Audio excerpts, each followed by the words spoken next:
Kick off summer with Memorial Day savings at Lowe's. Right now, get 5 Scott's Naturescapes 1.5 cubic foot mulch bags for just $10. Plus, get up to 40% off select major appliances and save an extra $50 on every $500 you spend on select major appliances $396 or more. Lowe's, we help, you save. Valid through 5/28. Mulch offer excludes Alaska and Hawaii. Selection varies by location. While supplies last. See Lowe's.com for more details. Blog Talk Radio.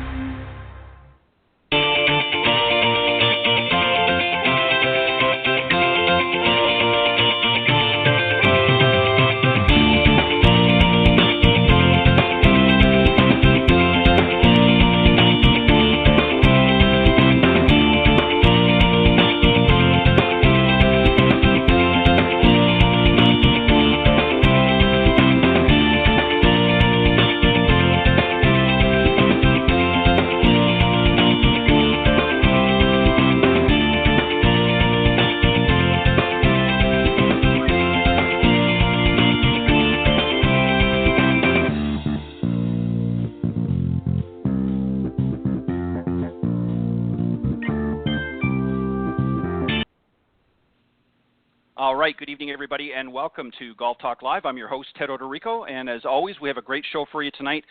First and foremost, coming up, we're going to be starting with a kind of a special Coach's Corner with my very special guest panelist tonight, Bill Abrams.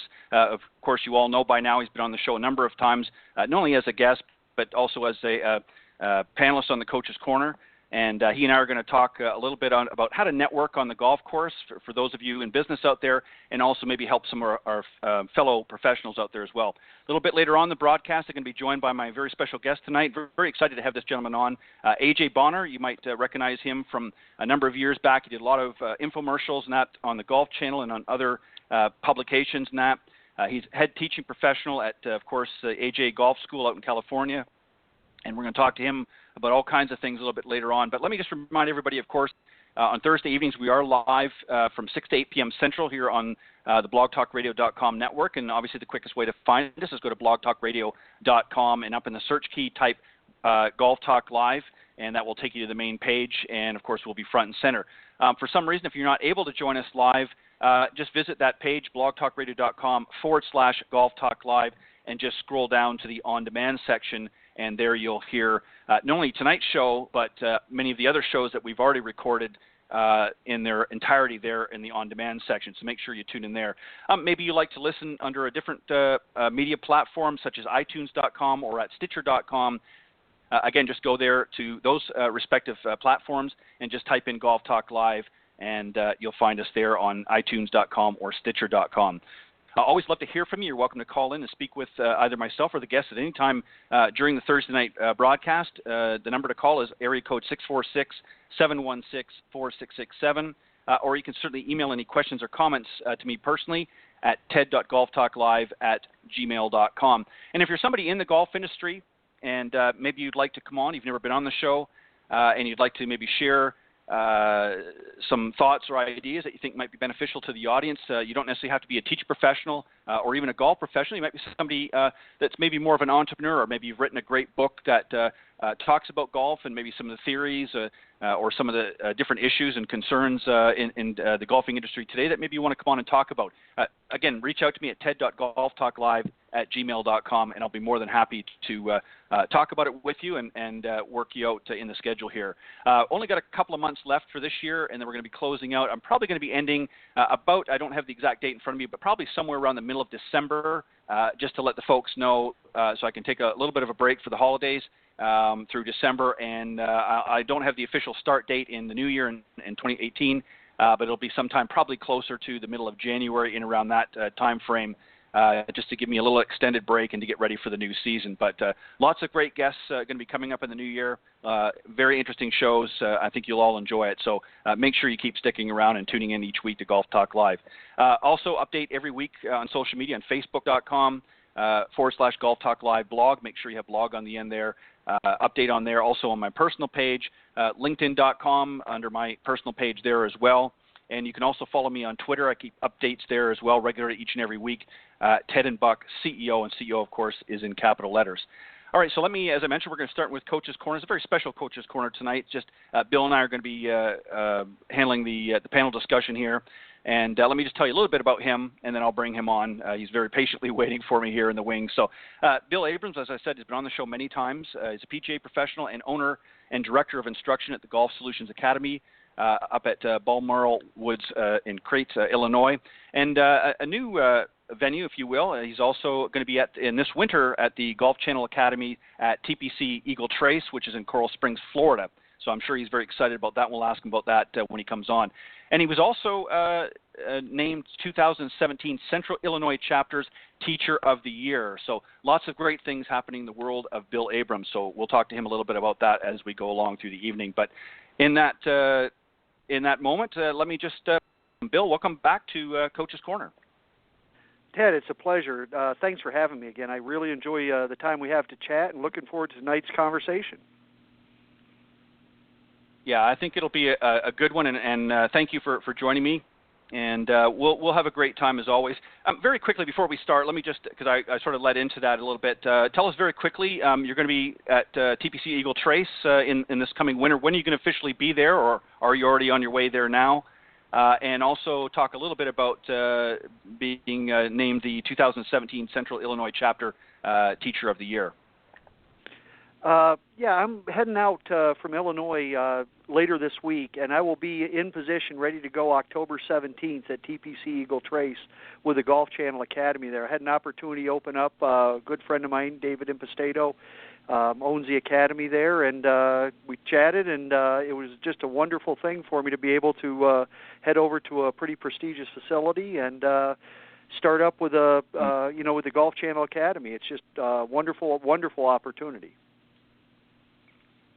Yeah, always nice when some good doors like that open up for you, and congratulations on that.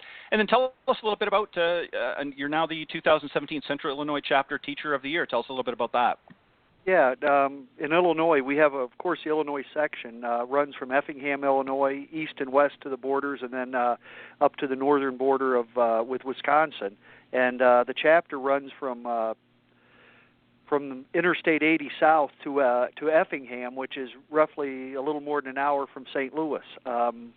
So my brother in the Central Illinois section for the second time selected me as Teacher of the Year, and I'm very honored as always and very humbled. Anytime I've been very fortunate to get a lot of chapter awards and 3 awards in our section, including Professional of the Year in 2015, and it just it's almost unfair that you get an award for doing something you're having fun doing. Yeah, you're right. I agree with you wholeheartedly. But you know what? Well-deserved, and congratulations on that as well. Well-deserved. Thanks so much. All right, Bill, we're going to talk about, since it is, no, not a problem.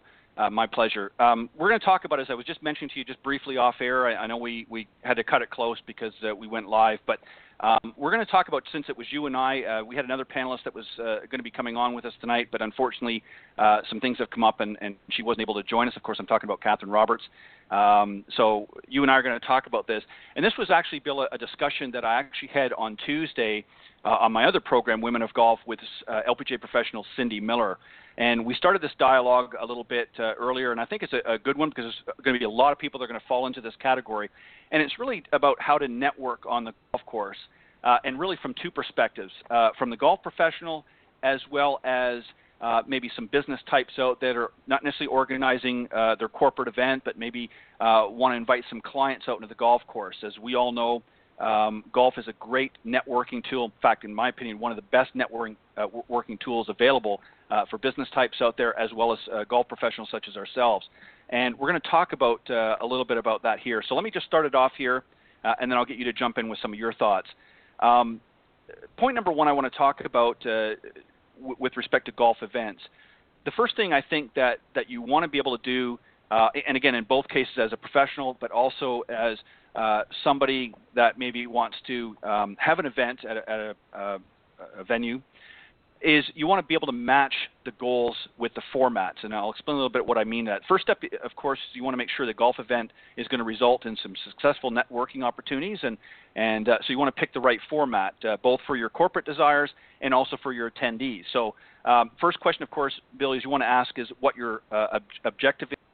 And such goals might include using golf to, of course, impress some clients, maybe win new business, and or even encourage teamwork among your colleagues and potential business partners. So when you're involved in something like that, or if you become involved in an event, maybe with one of your corporate clients, or a business reaches out to you and says, hey, Bill, we'd like to have you involved in this, what are some questions that maybe you might be asking them about what they want to have at the event and that sort of thing, and helping them sort of arrange and organize that?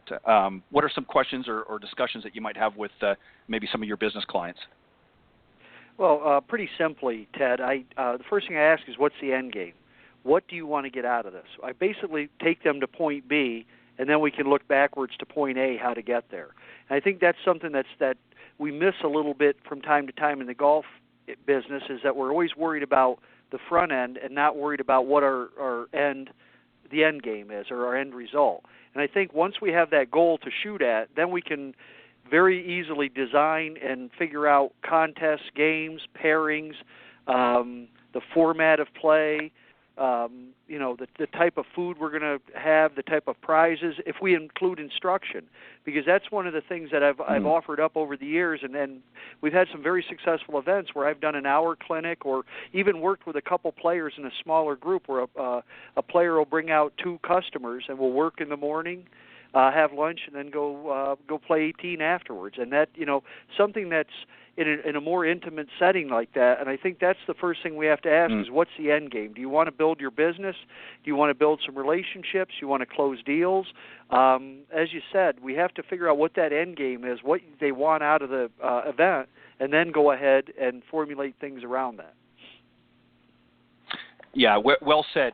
And one of the things is, let me just give the folks an example out there, is you want to make sure a couple of things, as Bill just pointed out. You want to make sure, first off, the event, you want to make it relaxing for the folks that are there, regardless of whether it's a large event or a more intimate setting, as you suggested, Bill.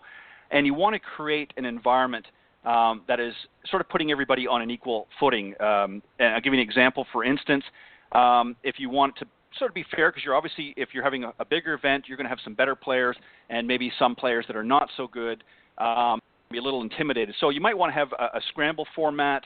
For instance, if you're playing a larger event, or certainly a best ball style game is often recommended. And you want to do it in such a way in order to, as I said, to keep people on an equal footing, so that you're not getting individuals dominate. You certainly don't want to have a match play format or something like that with your clients, and then you beat their brains out on the golf course. That's not going to be very good for closing that deal at the end of the session. So you want to make it a fun event, and as you said, there's going to be some other things we're going to talk about, having clinics and things like that in just a second. But that's generally the idea, is you want to find out what the end game is, what's the end result that you want to have from that event. Is it to build relationships, or is it to maybe close deals? Or maybe is it just kind of a way of introducing and prospecting a little bit? So there's a lot of different things that you want to do, and you want to make sure that you match your goals and formats together, so that it's going to be conducive for whatever your end game is. Well said, Bill, and thanks for that input. Number 2 point that I want to talk about, Bill, is the importance of proper etiquette. And that is not just etiquette as far as how you actually play, but how you conduct and handle yourself out on the golf course. Let's talk a little bit about that as well. Ultimately, it's meant to be fun and a more casual way to connect with peers and partners. Maybe a couple of do's and don'ts, if you want to throw some in there, Bill, as far as from a client's perspective, or a host of the event. You want to make sure that, especially if you have other attendees from your organization there representing you, you want to have some do's and don'ts while you're out there. So maybe touch a little bit on from your perspective, and then I'll add a few as well.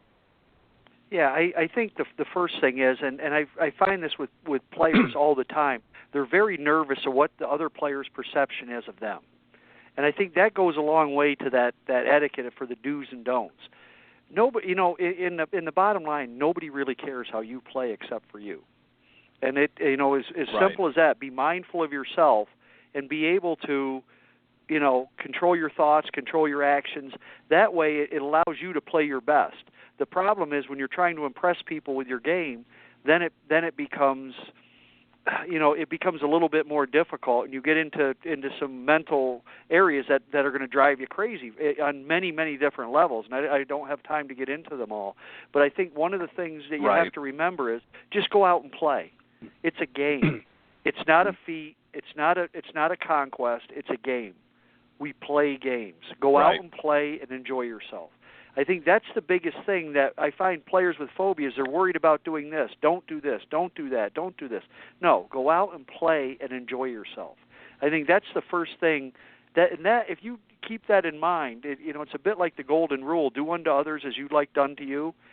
You do that, and you're going to have some fun playing this game in that corporate environment, because so often the competition isn't necessarily really serious, and it's not, and it shouldn't be. It's about to have some enjoyment and to build relationships with people that are hopefully long-lasting and will be beneficial to you not only in the short term but the long term.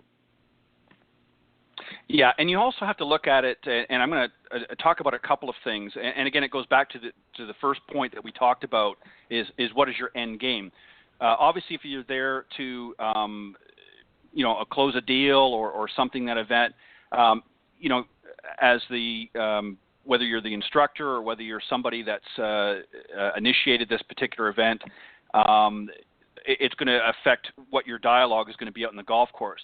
If you're sort of prospecting and just meeting new prospects, one thing that you don't want to do, and again, we'll touch a little bit more in this later in the last part of the segment, but the last thing you want to do is to be just hammering home everything about your company the whole 4 or 5 hours, whatever you're going to be out there for this particular event. You want to have some interesting dialogue, find out about that individual, what they like both on and off the golf course, and just have some conversation, because this is a great opportunity for those of you in business, large or small companies, for you to be able to not just network, but find out a little bit about your prospective customers. Is this somebody maybe you really want to do business with? You might get out there and find out this person's throwing their clubs all over the place every bad shot they make, has a quick temper, maybe throwing a few expletives out there, Bill, and you might want to take a second look and think, whoa, I don't know if I really want to do business with this person if this is how they handle themselves in a fun environment.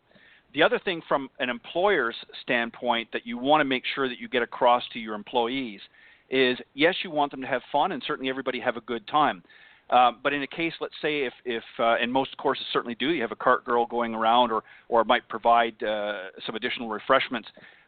If you're serving alcohol at your event, you need to make sure that your employees are, and I don't even want to say pacing themselves, but not getting to the point where they can't stand up or they're slurring their words.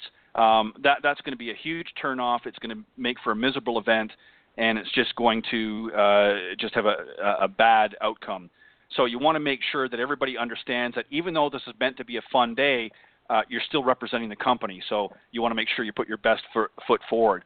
And golf is obviously, Bill, is a gentleman's game, and we want to make sure that we maintain that sort of high level of standard out there. So those are some thoughts. Any others that you have in that area of etiquette that you might want to brush on that we didn't talk?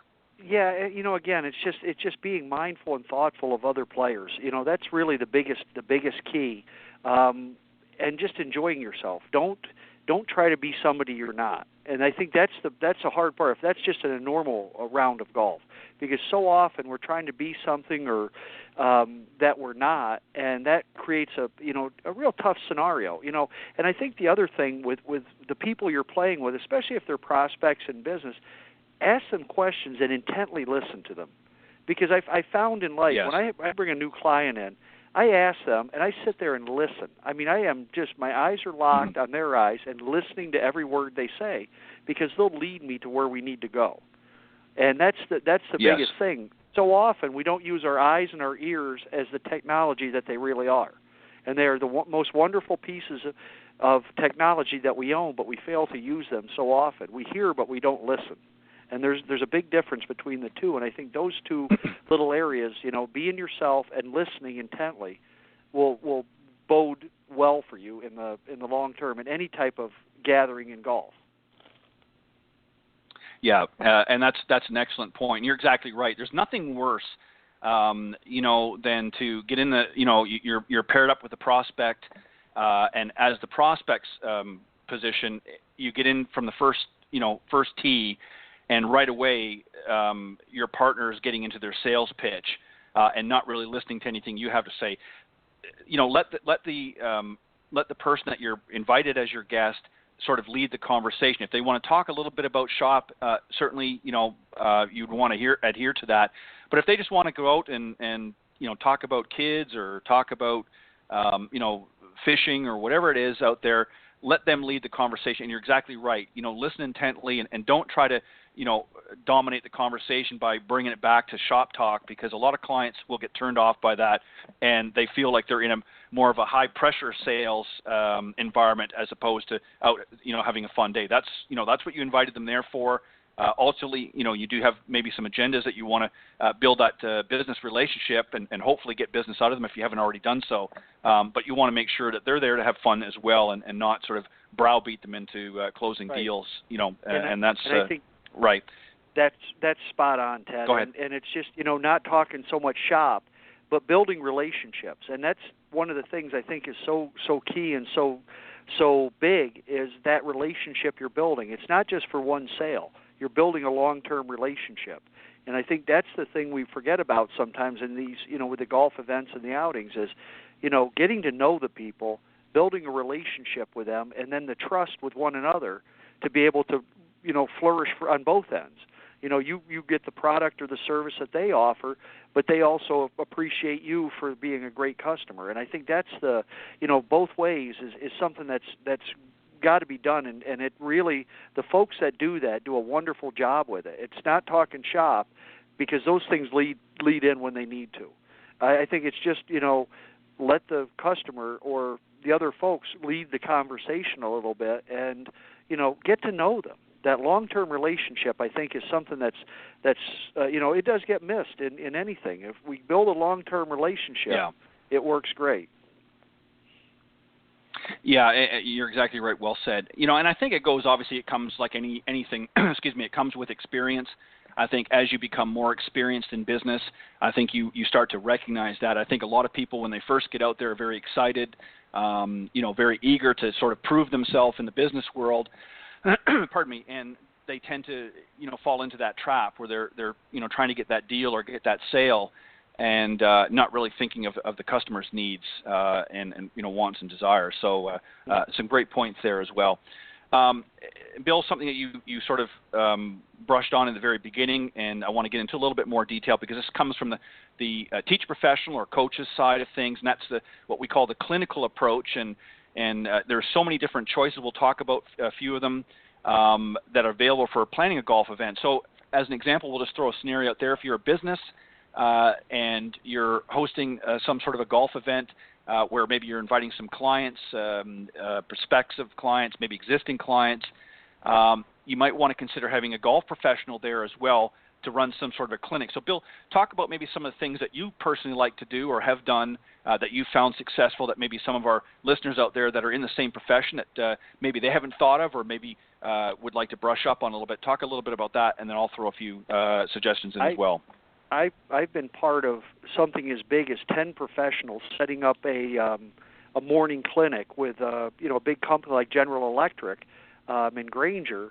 We do stations with all the players, work on different aspects of their game, and then have lunch, and then go out. A professional's paired with each group and play. The professional plays their own ball, and then the group plays a scramble for a half scramble, Texas scramble, whatever you want to call it, for a fun day. And I think there's all kinds of opportunities, but there's also little areas where I can have one client bring out 6 customers, 3 customers. We work for 3 hours or so on something that they want to do in the morning: driver optimization, short game, overall swing, course management. Work for maybe 3 hours in the morning there, have lunch, and then go out and play 18 holes afterwards. There's many different aspects. When somebody's planning this event, it's always good because it adds something different. And I think that's the thing, when you're planning one of these events, you have to differentiate yourself. There's so many scrambles and corporate scrambles, and it's the same yada yada. You get a cheap hat, and you get a sleeve of crummy golf balls, and some swag and whatever. But if you're building a business, you want to do something that's absolutely different from everyone else. Having a professional there on the first tee with a launch monitor, just hitting shots on the driving range, doing a little driver optimization. Everybody hits 2 or 3 shots. The professional can add some input and show players how to get a little bit more out of it. It's something as simple as that. It doesn't have to be long, a half hour, 45-minute, an hour clinic, or you can get in depth and really dig in with a whole morning. Have a breakfast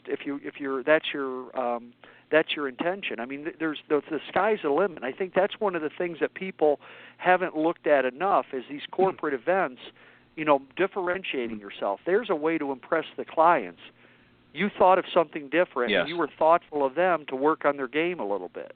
And, that's, some of the things that we can do. It's basically, I call it a half day in play. We work with the clients in the morning, and then we go ahead, have lunch, and go play in the afternoon. And it's we don't do tons of them, but the people we do it for just absolutely have just a wonderful time.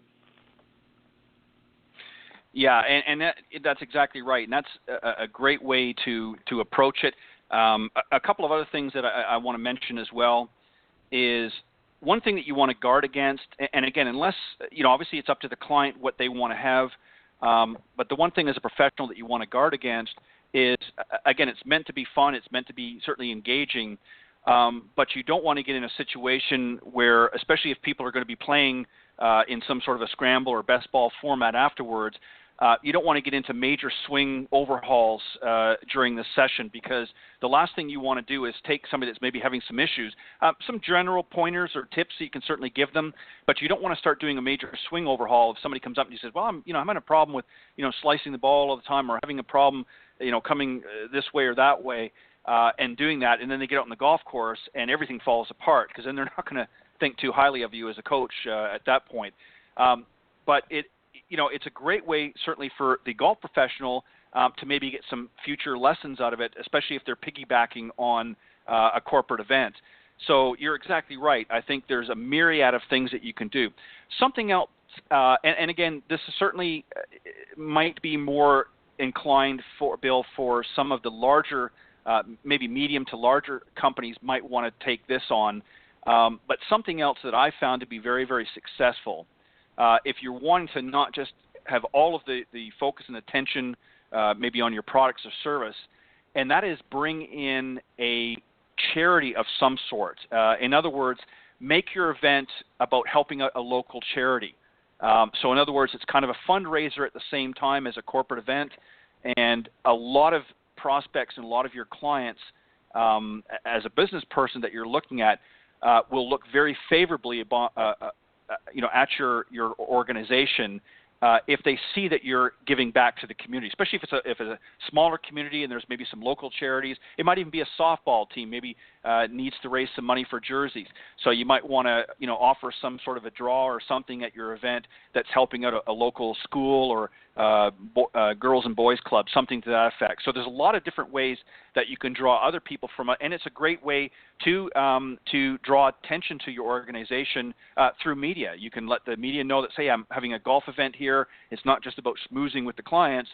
We're giving back to our community, and a lot of times you'll get some free publicity that way as well, which ultimately shines very favorably back to your company, to your organization. What are your thoughts on that?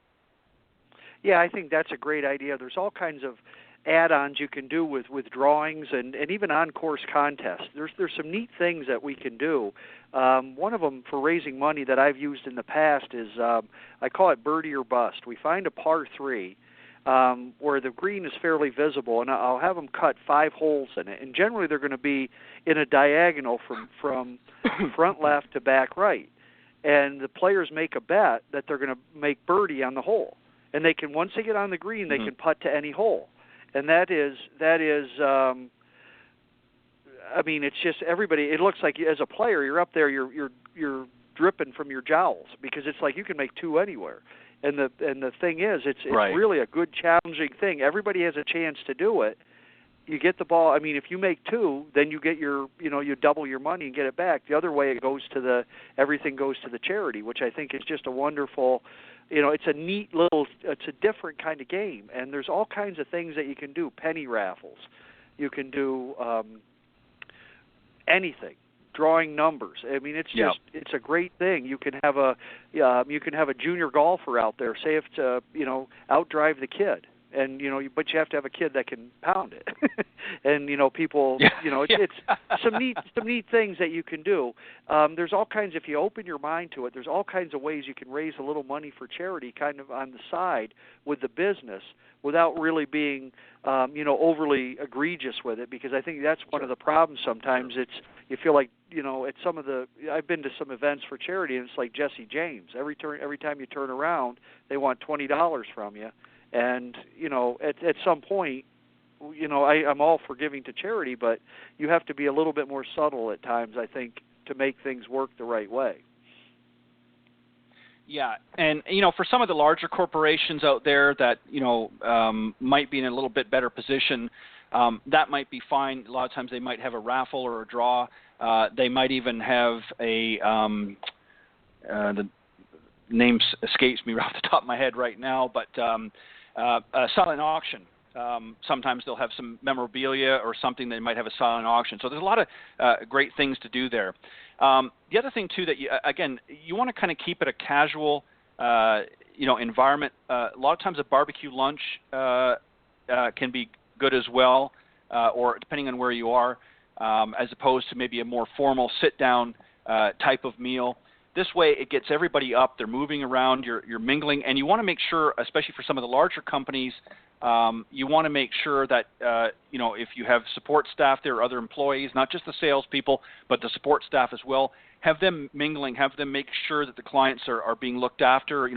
Asking questions. Is there anything that you need that we can make sure we get for you, and that sort of thing, and also make sure that the venue, that the course that you're having it hosted at, they're also aware as well, and they're engaged. And obviously, I know sometimes they can spread themselves a little bit too thin, but you might even want to see if maybe they've got an employee at the golf course other than the pro that may be involved as well.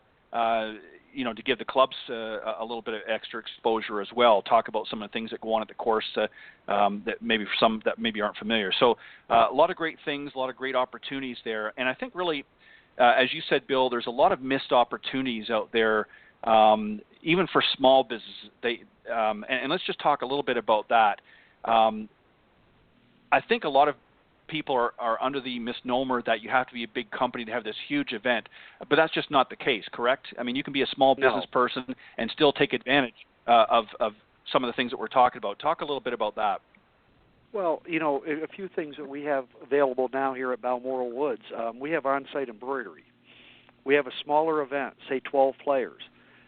Sometimes when we order big lots with logos and things, you can't get that. We can literally do 12 pieces with somebody's logo on it with shirts.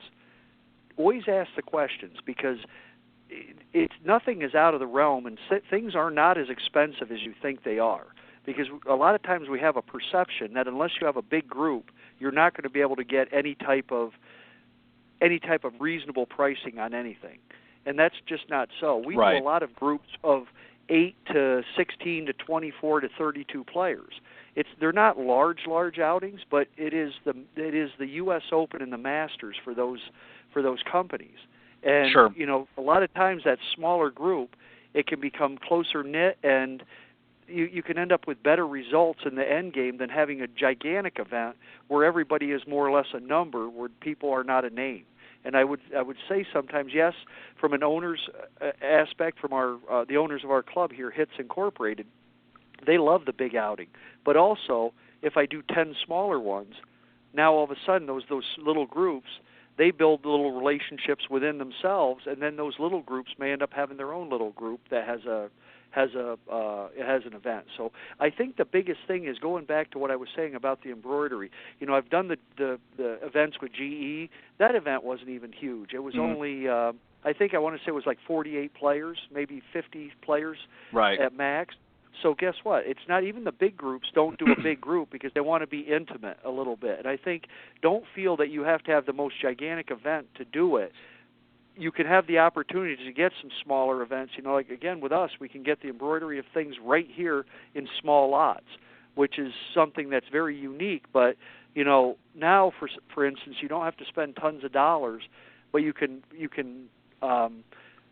make sure that the dollars you spend are very targeted, and you can get those good customers or build those good relationships over the long term without spending, the bank or your entire marketing budget on it. Yeah, and you raised a point a little while ago, and I want to just sort of come back to it because what you just said really kind of touches on that as well. I think a lot of events that we see out there, and even today in golf, tend to focus their resources on, maybe providing a golf hat or, like I said, or you said a sleeve of, no-name golf balls or something to that effect. And that's a very typical thing that we see a lot. And you know what? Some budgets may not be able to afford more.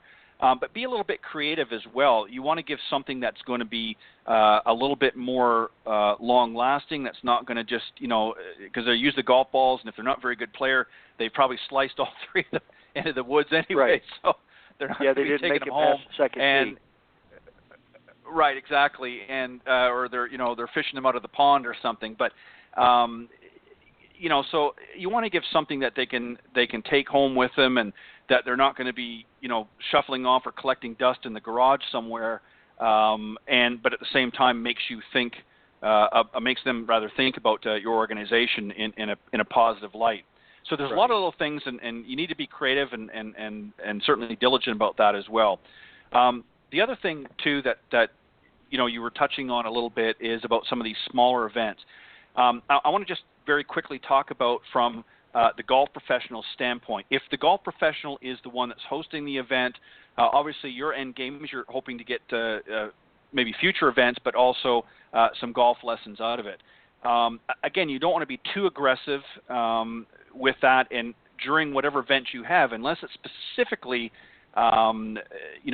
targeted for an area of the game, you want to make sure that you're not getting into a full-blown session there in the golf course, because again, you're dealing with a lot of individuals, perhaps maybe half a dozen to a dozen out there, and you don't want to start getting too detailed or too complicated, because you're going to lose everybody to what I call the slot machine eyes, where their eyes are rolling back in their head because you're going over top of them all the time. So you want to keep it simple, but you want it to be informative. Like you said, maybe a bunker clinic, talking about some tips on how to get out of deep bunkers, that sort of thing. So you want to keep it simple as possible. And if you're a golf pro that's invited to somebody else's event, a big no-no that I've seen, if somebody comes up and asks you, and you certainly want to maybe have some cards and things to pass out, you don't want to be harassing your business partners, potential customers, hitting them up for lessons at their event. That, to me, in my opinion, is unprofessional. You can certainly inquire and you can certainly ask if somebody needs help, but you don't want to be sort of overshadowing why they're there. They're there to bring their prospects. They've invited you as a guest to make it a little bit more fun and interesting.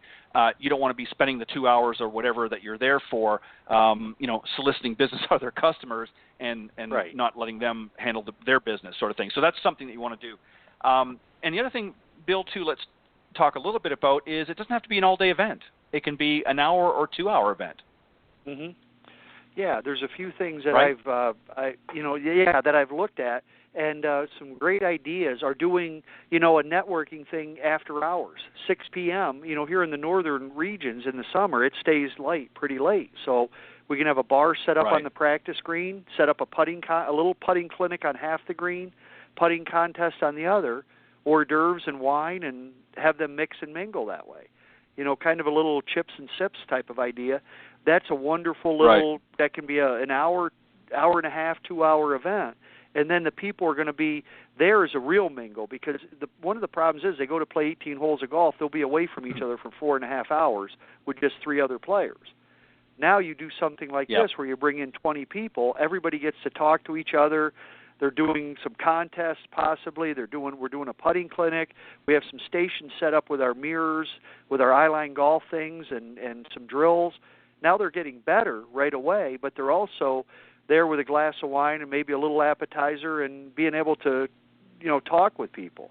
And I think the one thing that we always have to remember is, as a professional or anything, people a lot of times don't remember how you talked to them or what you told them.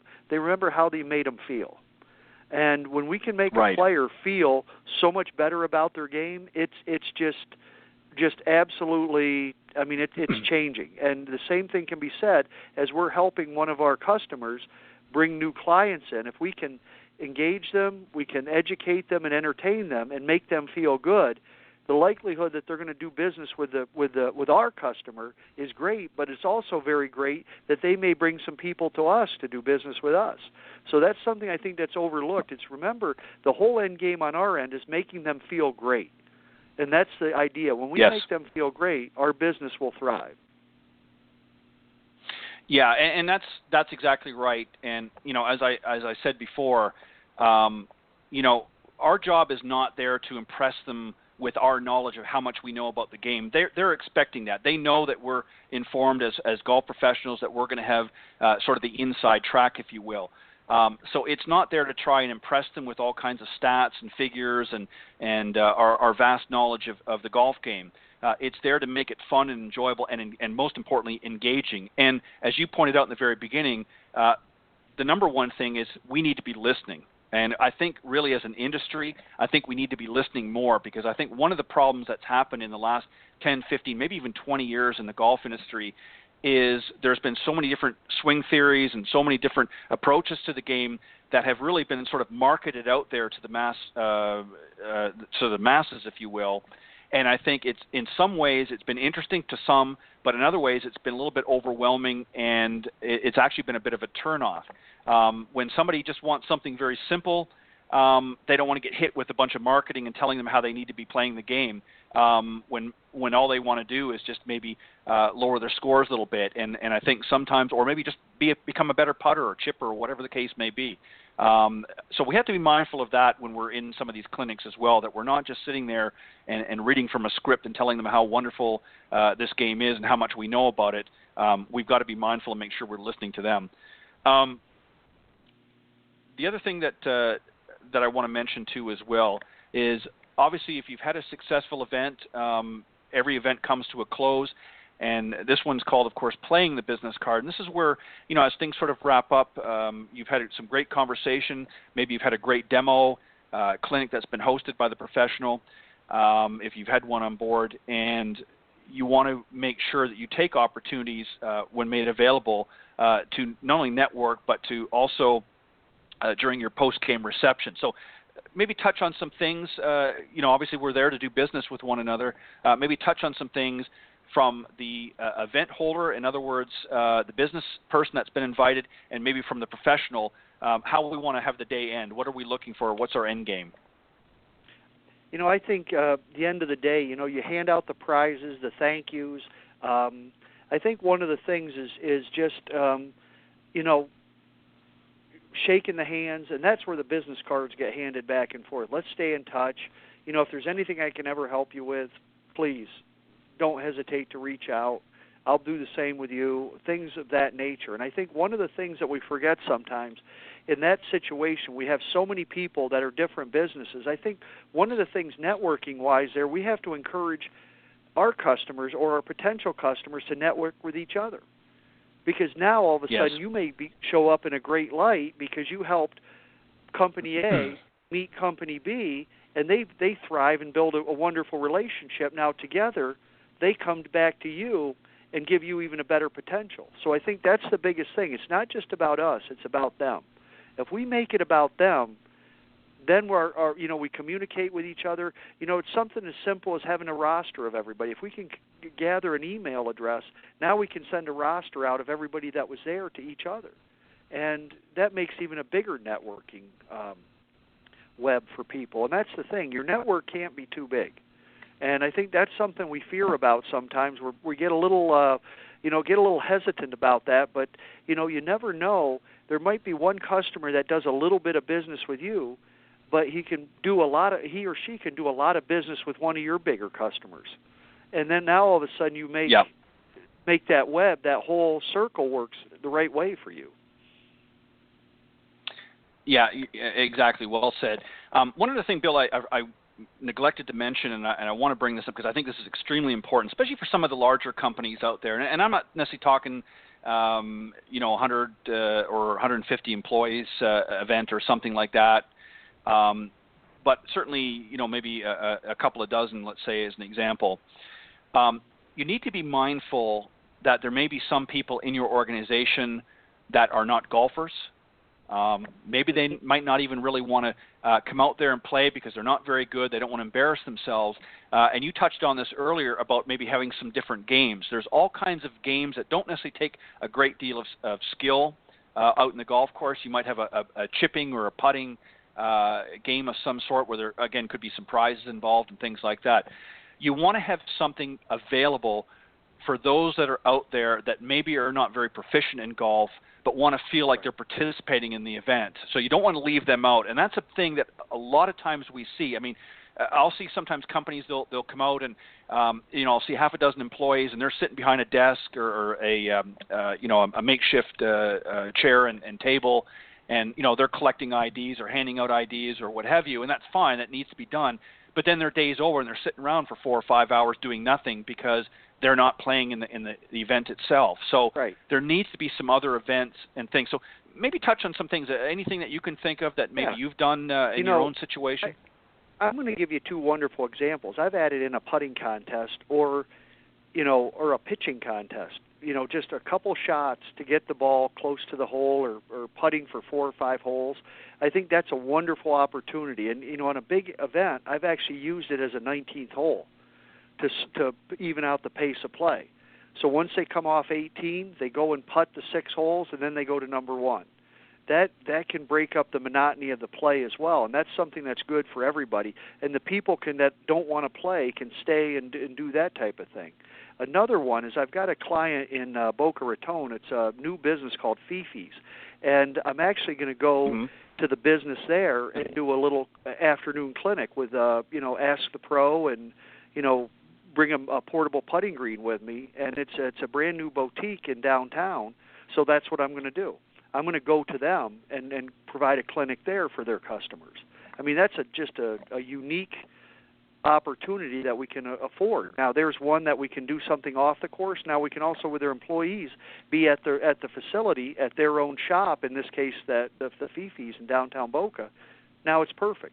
I mean, it's just you can bring everything to you can bring it to them too, and that's one of the things I would say with the business owners. I would not absolutely think that you can't do something at your own place. You may have your business meetings and everything, and then all of a sudden, you've got a 2-day business meeting at your office. You need to break something up or for some team building over lunch. Have a professional come in and do a putting clinic for you. Something as simple as that. Yeah. And you know what? You can even take it a step further. That's a great example. And I got to ask you, what is Fifi's? What type of boutique is it? I'm just curious. It's a resale boutique. Yeah, it's a resale boutique in downtown Boca. Oh, wow. Interesting. I had to ask, with a name like Fifi's. It's a men's and ladies high-end resale shop. Oh, okay. Very cool. Well, good luck with that. It sounds like a great opportunity. Another thing as well, too, that just to take it a step further is, it doesn't always have to be about golf events. This can sort of fall in suit to, as an example, another opportunity that maybe some pros may not even have thought of this, but a lot of companies might have seminars. And there's nothing worse if you've got to be in a full-day seminar or even a weekend seminar if it's for some of the bigger companies. And you're in front of your laptop, and maybe you've got some of the executives up there talking about different product lines coming out and that, and it can get pretty boring.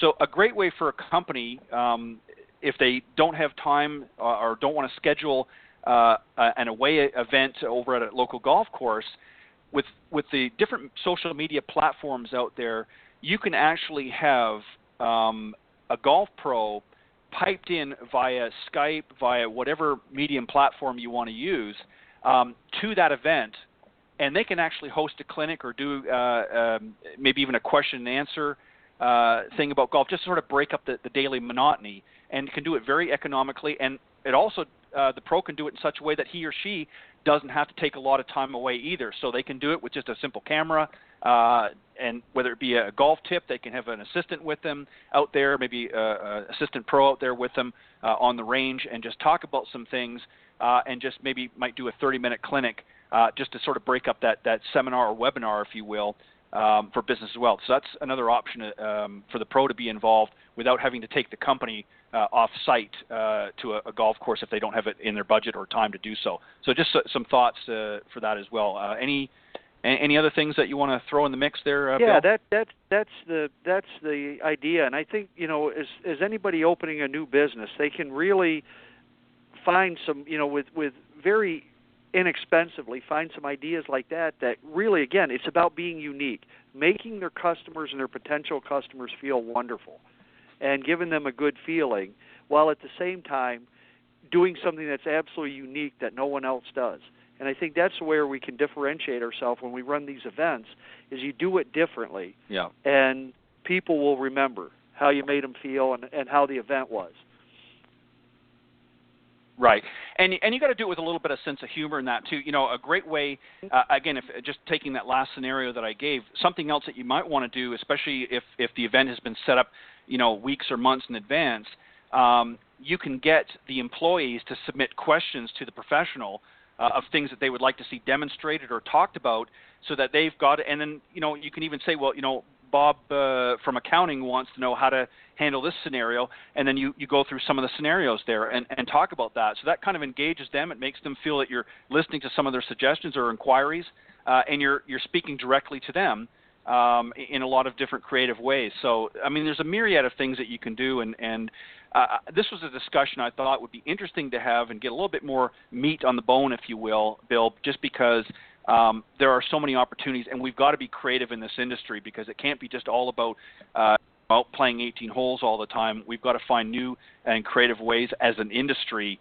to be competitive, because there are so many different industries out there competing for that dollar, that if we don't sort of step up our game, no pun intended, we're going to fall behind, and unfortunately that has happened in some way. So a lot of great suggestions that you had, Bill.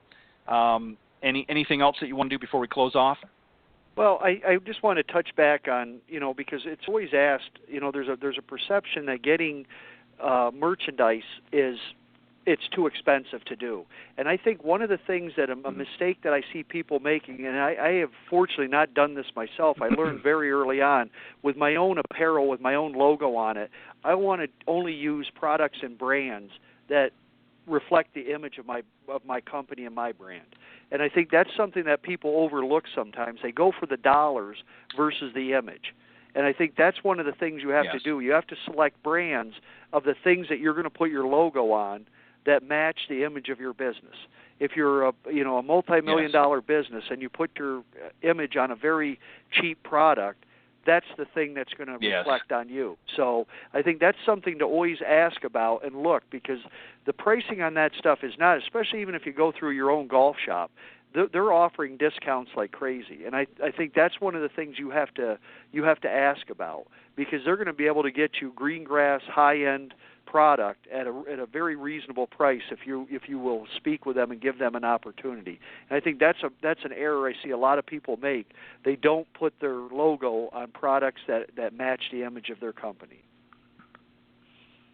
Yeah, and you're exactly right. I mean, I don't know how many times, and I'm sure you've seen it as well, and you go to an event and, whatever product that they may have, you can tell. And I understand people have limited budgets and that, but I think sometimes it's better not to have some of these little gadgets and things like that at an event. I would rather, to be honest, have a keychain with your logo on it than to have a hat that is going to fall apart, the first windstorm or the first rain, and they've stamped this logo on there, or a sleeve of XO golf balls that they've just fished out, as I said earlier, out of the pond, that that there's not a lot of expense put into it.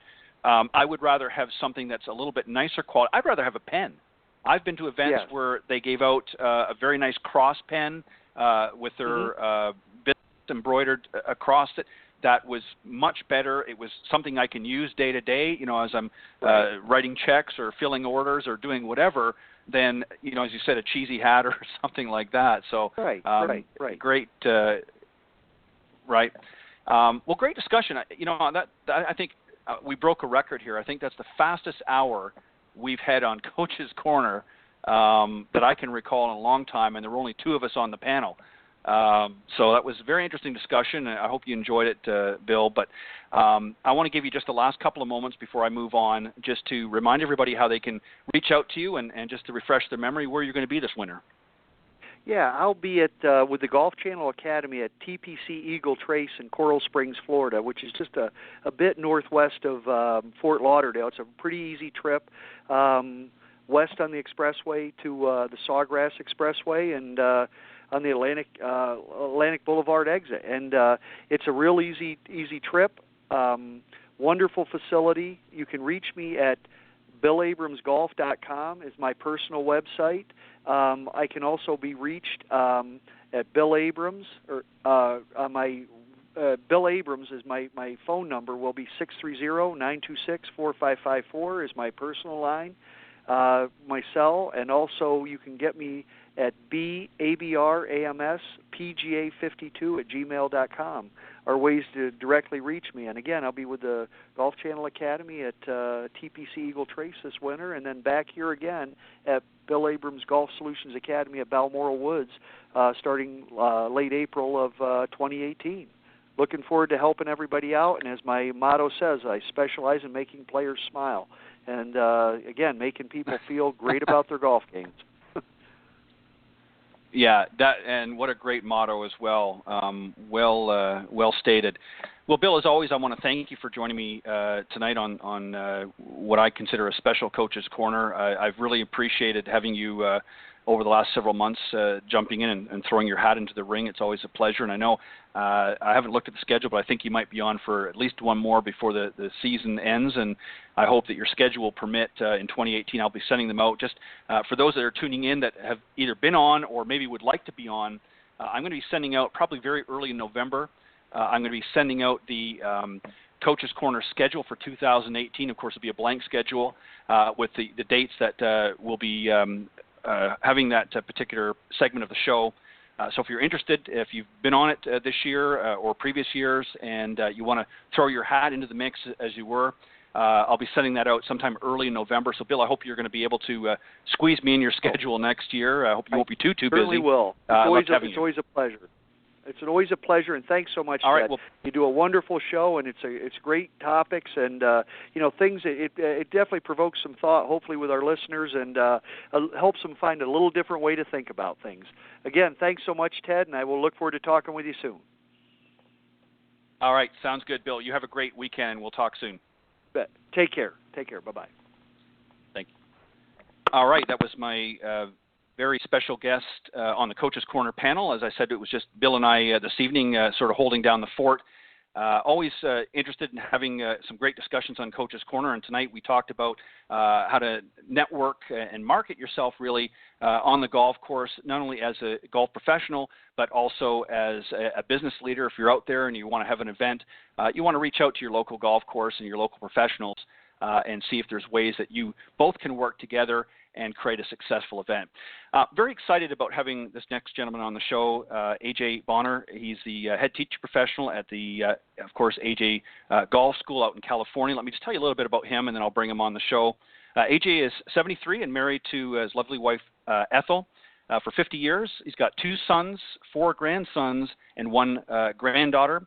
He's played this great game of golf for 65 years and has been teaching for 49 of them.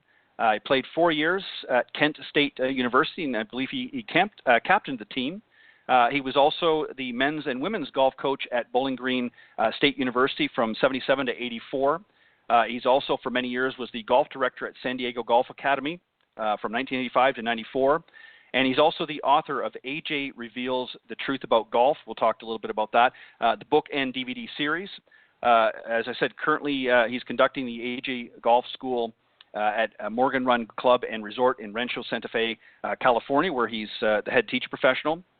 And he's also a teaching pro for many players on the PGA, LPGA, and Web.com tours, and he's contributing instruction editor to Golf Magazine, Golf Illustrated, and Golf Tips Magazine. And he was also 2 years as an R&D consultant as research and development for TaylorMade Golf. So without further ado, let me bring on my very special guest this evening. Good evening, AJ. Well, good evening. How are you? I'm doing fantastic. Yeah, it's evening here. It's the late afternoon for you, I guess. But exactly. First off, let me just say thank you. Yeah, AJ, let me just say first off, thank you very much. I mean that sincerely for coming on the show and doing this tonight. I've been looking forward for the last several weeks since this was put together about having you on the show. I remember, of course, many commercials and infomercials that you've done over the years talking about this great game that we both love. So I'm quite familiar with who you are, but some of the folks out there may not be. So we're going to talk a little bit about you. Before we get into some of the questions tonight, what I would like to do, if you don't mind, is just maybe share a little bit about the backstory, about how you got into golf, what sort of got your juices flowing about this great game. Well, my older brother, he's 3 years older, Terry, he got interested in it. We grew up in a neighborhood where we all played baseball and basketball and football, and everything we did, we played every sport there was. And he got hooked on golf as a caddy. And anything he did, I wanted to do. And so he was big brother. I decided I was going to. We had a municipal course. We're from Steubenville, Ohio, and steel mill town just west of Pittsburgh. And we had a 9-hole municipal golf course. It cost for juniors, it cost 39 cents to play or something. I remember. it was not very much. Wow. So my dad bought us a summer membership each summer for the students and kids that we could do that. And I just spent all day there trying to learn how to hit a golf shot. And I remember on the 6th hole, we called it Goat Hill, and it was Bellevue Golf Course. I remember hitting a 6-iron, the likes of which I had never hit before, and I remember thinking, I want to do this the rest of my life. And to this day, I couldn't have been more than about 10 or 11 years old, and I remember it now like it was yesterday. And it was it's never gone away. It's just been that sensation of being able to make that thing go the way you could make it go. And I tried to find answers for everything, because I learned how to play all those other sports, and we had coaches, and they taught us what to do, and we did it. And I played tennis and ping pong and all those games that we played, and I was pretty good at them. You could take the ping pong ball and do fun things with it with that paddle, and it was just great growing up in that community that I grew up in. And it was, but when it came to golf, nobody had any real answers. And I was just shocked. And our parents, my mother was a school teacher. My mother was born in 1913, and she grew up at a time when women didn't have many opportunities. Is that fair to say? Yeah. And so she did everything she wanted to do her whole life. She even became the first woman to solo at the Steubenville Airport and the first woman to get her private pilot's license when she was in her 50s. So she did what she pleased and taught us all the same thing. My brother and me both. My father was a machinist and a tool maker, and he knew everything and could build anything out of anything with any tool. And he taught us when we were very young how to use tools. And one time he told me, I'll never forget it. It was like yesterday to me, even today. He said, "Son, you don't pound nails with a screwdriver." Well, and the whole idea is every tool is designed to give you a mechanical advantage of some kind. And the screwdriver screws it out, right? And the hammer pounds the nail straight in. Right. You use the tool the way it's made to be used, and you get a mechanical advantage out of it. Now, what we have in a golf bag is a whole bag full of tools. And I'm afraid that when we look at that tool, go ahead. No, you're exactly right. I was just going to say, just sort of interject, you're exactly right. And I want to talk about that. We're going to get into some specifics here in just a moment, but you're exactly right. I mean, here we have 14 clubs in the bag. All have a different function, essentially, but for some reason, the mass population out there of golfers, especially many of our high handicappers, haven't really learned how to use the tools properly. And I want you to help tonight for the audience to talk about specific things of that nature. But I just want to quickly make a point. I'm 53, going to be 54 next year, so I'm a little bit younger than you, but I've been around long enough, and I remember, when my father took me out and, we played on, either a local par 3 course or an executive style course. There seemed to be a lot more of them around at that time, especially up in the north. And, I remember those days fondly. I was fairly old by some standards before I got to go out in what I would call a full course, if you will. My father would not let me go out to play on the regular course until I was able to be comfortable with the tools, if you will, in my hand. And then it was sort of like a treat, if you will. It's like going to get an ice cream cone. Right. You know what I'm saying? Absolutely. You betcha. Right. And there was a reason for that. I want you to start off the conversation tonight, before we get into some of the specifics I know you want to talk about. Where is the industry missing the boat? Why are so many people still struggling and handicaps are not, coming down as much as they should, with all the technology out there, with all of the innovations out there? In your opinion, what is some of the causes for that? Well, the primary cause from my perspective is this. Everyone that I see on the lesson tee doesn't understand how the tool is designed to be used. And the way they believe it's designed to be used is that they built this golf club with a certain amount of loft on it, right? Let's say we take an 8-iron, okay? An 8-iron has a certain amount of loft. They built that club with that much loft, and the way I'm supposed to use that club is to have it be exactly that loft when it hits the ball, meaning the club head catches up to the handle, and the handle's dead straight, and the club head is caught up to the handle exactly at the moment you hit the ball. And that would be the way that tool is designed to be used. When the fact is, every tool in the bag, every club in your bag is designed with 8 degrees too much loft on it. It's our job to get rid of those 8 degrees at impact. And there's a good mechanical reason for that. This isn't just some sort of a strange thing that, well, why would they do that? Why don't they just make 8 degrees less loft on it? Well, here's why. We have again, this is the misunderstanding of the science of what makes things go far. And in golf, we have this universal concept that club head speed is the secret to distance, do we not? Right. Club head speed. Faster you move the club, farther it goes. Well, the fact is, the secret isn't club head speed. The secret is moment of inertia. Now, stay with me on this one, because I've tried to find a way to. I do this with every student at my school. We go through this very thing, and I've tried to find a way to make it easy, because, as I said, my mother was a school teacher, and she told me once, when she knew I was going to be a teacher of some kind, she said, "I want you to understand something. Your job as a teacher isn't to explain things. Your job is to find a way to make it easier for your student to learn it. If you can't do that, they don't need you. They can learn it on their own, because you're not going to make them learn faster. That's what a teacher's job is, no matter what you're teaching." Yeah. Okay. Yeah, you're exactly right. And let me just point out real quickly, and then I'll let you continue. That's one of my criticism, and I don't know if you happen to hear some of the earlier segment with a fellow golf professional, but one of the criticisms that I have with the industry is, for some reason, we seem to have this desire to show how much we know to all of our students.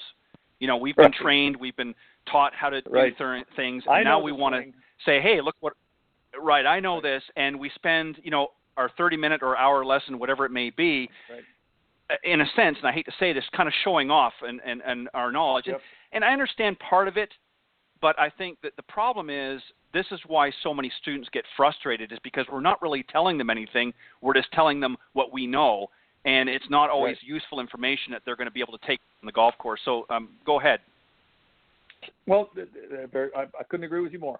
The idea is that we have been playing other games with a stick in our hand for a long time. Most of us have we not? Right. Sure. Yeah. Baseball. Yeah. Ping hockey. Pong, tennis, field hockey. Yep. I have some women students that are field hockey players. Okay, so that's just running up the field and whacking the heck out of the ball down toward the other goal, right? And you're doing it while you're running. And what you learn to do is you learn to use the stick properly, don't you?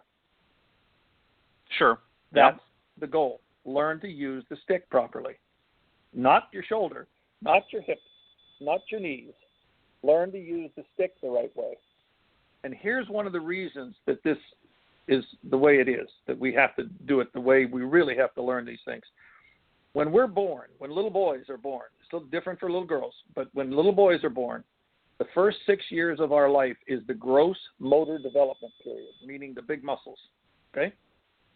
Right. And the big muscles, all of those programs, running, jumping, climbing, doing things, running races and doing swimming and all that stuff where your big muscles are involved, all of those gross motor skills are completely developed by age 6, and those programs are put on a ROM chip in our head, read-only memory. If you're not Michael Jordan in running and jumping by the time you're 6, you're never going to be him. Okay? We are who we are. That makes sense. As a gross motor athlete by age 6. Little girls by age 3. So they're still ahead of us. So what happens, if you take a look at the human body and stand up and look at your 2 elbows, the elbow is the line of demarcation between the fine motor system down to your hands and the gross motor system up your arm and through your body down to your leg. So the elbow separates your hands and forearm from the big muscles in a sense, okay? So the fine motor system lives in our 2 hands and forearms below the elbow. That's the fine motor system. That motor system is random access memory the rest of our life after age 6. That's the part that is teachable. The gross motor system is virtually not teachable in any quick way.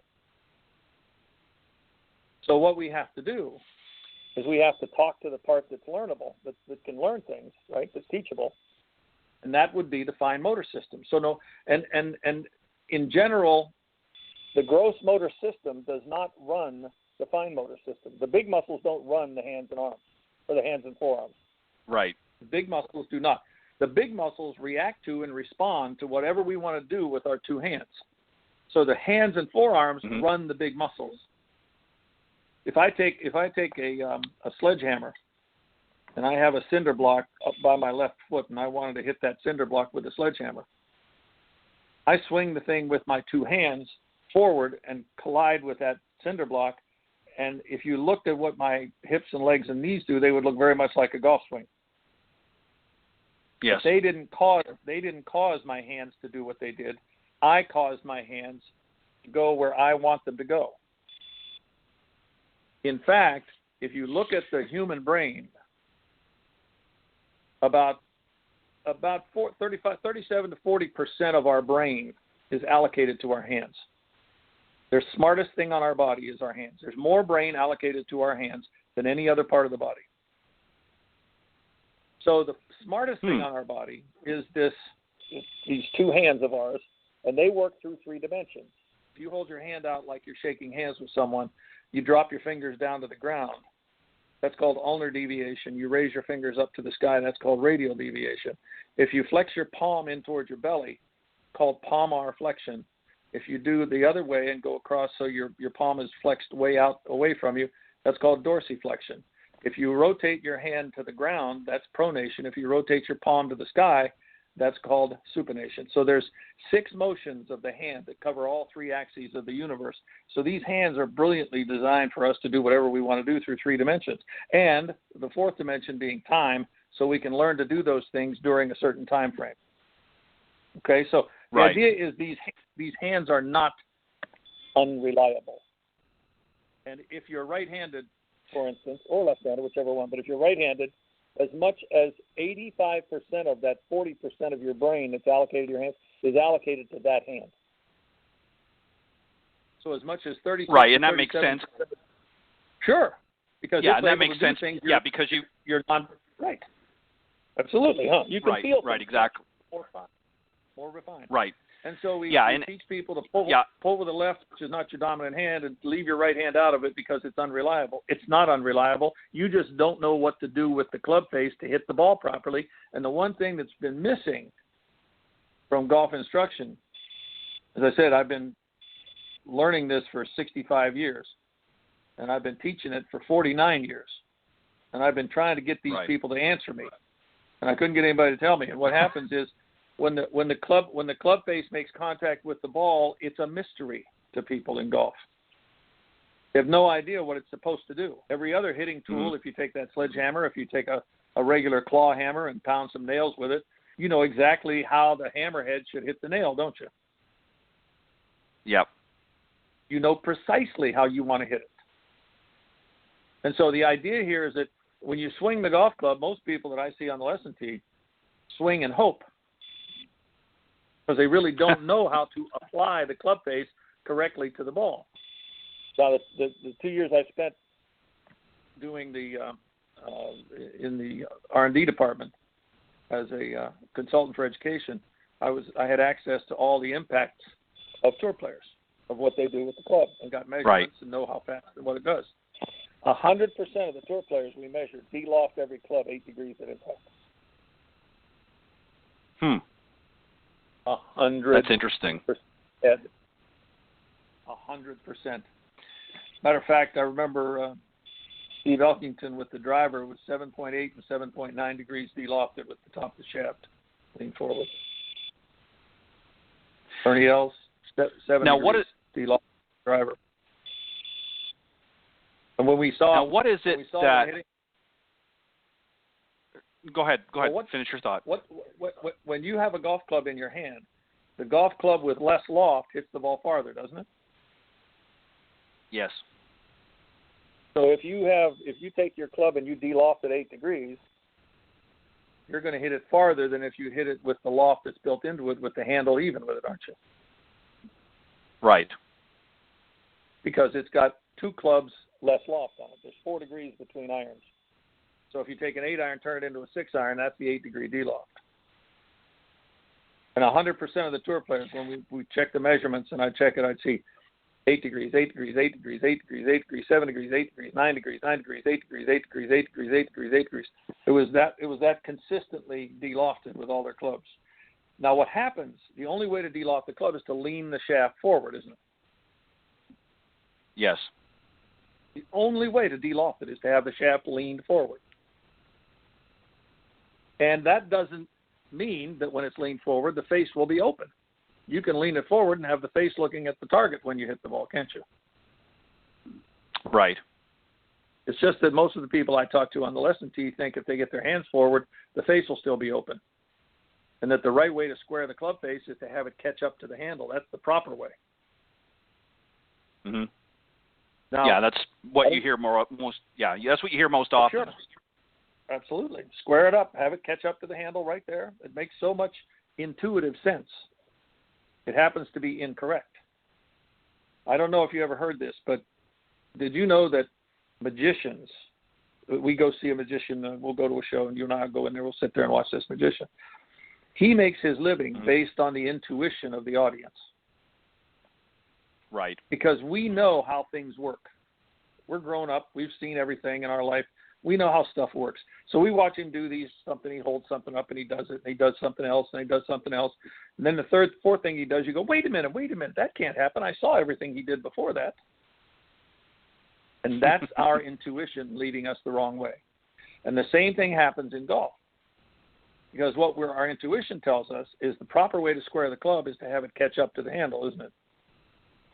Well, that would mean it would have 8 degrees.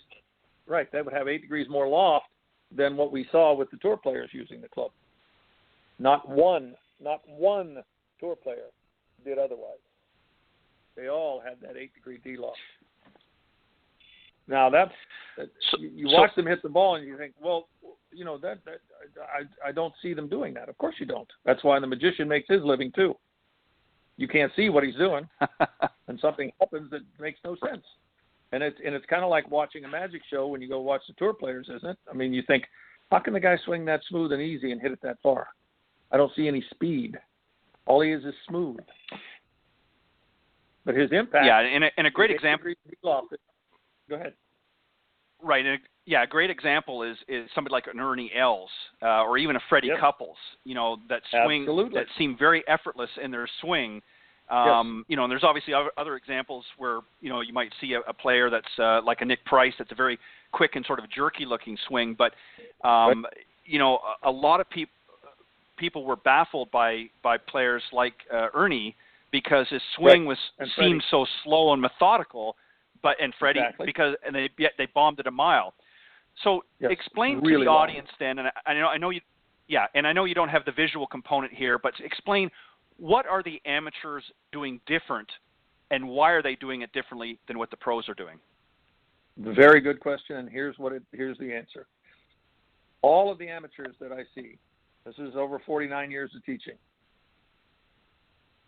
and talking about golf to people outside the lesson tee.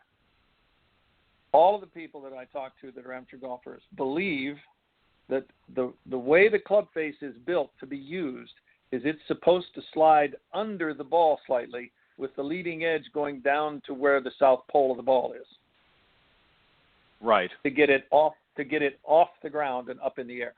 And that the only way to get that ball up in the air is to throw the club head faster than the handle so it goes under the south pole of the ball, the leading edge, right? Right. You see that picture all the time, folks flipping it underneath there.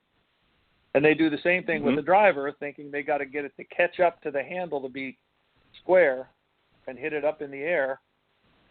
And then the interesting thing is this is where the idea of club head speed is just destroying people, because if you're moving your hands at a certain speed forward with a club in your hands, it seems reasonable to throw the club head to go faster than your hands in order to increase your club speed, doesn't it? Sure. Seems reasonable. Yeah. When the fact is, when you do that, you have to slow the handle down for it to catch up. When we measured these things, people doing that, the club head speed was slower throwing the club head than leaving the club head behind the hands, and this is with the driver too. Hitting it with the hands ahead past the ball and the club head behind, and not having thrown the club head to try to catch up and pass the hands. It seems like a check swing almost with the shaft, with your handle of the bat out there. Right. Okay, and the barrel of the bat behind your hands at impact. Yep. Well, that's the powerful way to hit anything. And what it turns out to be, and this was a surprise, but it turned out to be that when we had people try to throw the club head to get more speed than that, the club head was always slower. Club head speed was slower when they threw the club head than if they led with their hands and the club head was following, was behind the hands at impact. Now, why can that hit it farther? There's two good reasons. Well, three good reasons. Number one, there's more club head speed when you do it. Number two, the loft on the club is de-lofted now, and you have less loft, so the ball will go farther with a less lofted club. Okay? If you throw the club head, you're adding loft at impact, and when you add loft, you hit the ball higher and shorter. So when we measured the tour players that we measured over there, we found this 7 to 8 degree de-loft with the driver. Now, there's a law of physics that says when a ball is thrown onto a hard surface, or it hits a hard surface, the angle of deflection of the ball is equal to the angle of incidence. Meaning, if I throw a golf ball at 45 degrees onto a smooth concrete path, if I throw it 45 degrees, it'll bounce up at 45 degrees on the other side. That's the law of physics. Okay? Mm-hmm. Yep. If I take a golf club, let's say I take an 8-iron, and I shoot a golf ball horizontally into the club face. Let's say I take a 45-degree club. Okay? Let's say I take a pitching wedge. Shoot a golf ball horizontally into it. The angle you're shooting it into the face at is 45 degrees down at the bottom there, isn't it? Between the angle, the straight line horizontally and the bottom of the club face, right? Right, exactly. Okay. It's going to bounce up 45 degrees to the top side. It doesn't bounce perpendicular to the loft plane in a golf club. It does not do that. So every golf ball, when you hit it, even with your hands ahead of it, the ball bounces off the club face higher than the loft is. We don't need to add loft. The nature of the physics of that impact is that the ball always bounces off a club face higher than the loft that you see. So I don't need to try to go under it more, because that club is going to bounce it up in the air higher than the loft with every club, including a fairway wood, than a driver. The ball comes off higher off the club face on a driver than the loft is showing at that moment. Always will. So if you hit the ball, AJ, slightly above center of the sweet spot, you're really going to get some height off that driver head. But even at that, it's always higher than the loft that you can see. And yet everyone that picks up a golf club that comes to see me, they figure they have to swing up with the driver to hit it up in the air because there's not much loft on the club. And that's making the assumption that the loft that's showing is how high the ball goes. And it's not. The ball goes higher than the loft that's showing when you hit it. Seems almost impossible. And yet the physics it's interesting. Yeah, it's interesting. Yeah, it's interesting that you say that.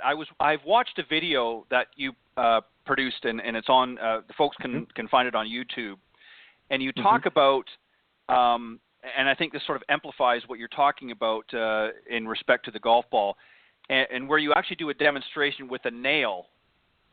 You've got two golf balls in the demonstration, and one has a nail that goes through the golf ball. Explain a little bit about that drill and what you're trying to explain to the folks that watch it, because it's very interesting. It's along the lines of what you're just talking about. Right, exactly. And the nail is something I came up with about 40 years ago. I figure if you're going to hit something, if you're going to take a nail, let's say it's a big 1 foot long nail, and you're going to drive it into a baseboard, and you have a sledgehammer to do it with, the sledgehammer, and try to hit it into the wall horizontally, would you swing under it and up? No. You'd swing horizontally into the nail, wouldn't you? Sure. If you had to hit the nail 15 degrees downhill into that because it needed to be tilted down, you'd swing 15 degrees downhill to drive it in, and you wouldn't worry about what my shoulder's doing, would you? You'd drive the nail in the direction it was pointed. Right. You drive the nail. The nail indicates the direction of the force, doesn't it? Yep. Exactly. So if you have a golf ball with a nail coming out of it, and it's on a tee, and the nail is horizontal, it wouldn't occur to you to swing the club head in a U shape down there at impact, would it? No, of course not. You would simply drive the nail. You drive the nail forward as far as you could drive it forward. Mm-hmm. And it's a horizontal application of force, isn't it? That horizontal application of force, you'd have to take, if you took say a 10-5 driver, you'd have to lean that face forward, the handle forward, so the face wouldn't have much loft on it when it hits the nail, wouldn't you? Yeah, exactly. Otherwise, you're going to be hitting down on it. Well, you'll be hitting with a lofted surface into a nail that you're trying to hit horizontally. There's going to be loft on that. What would that do to the nail? It would screech it up instead of driving it into the wall or the baseboard. So when you're hitting it with the what you feel like is the face de-lofted to 0 degrees of loft, that would be the most efficient way to hit the nail horizontally into the baseboard, wouldn't it? Right. No, exactly. With that driver? Okay. Now, if you're going to drive the nail downhill, and when we measured the tour guys, we found that they were universally 15 degrees downhill with all their fairway clubs. 15 degrees downhill, not 2 or 3.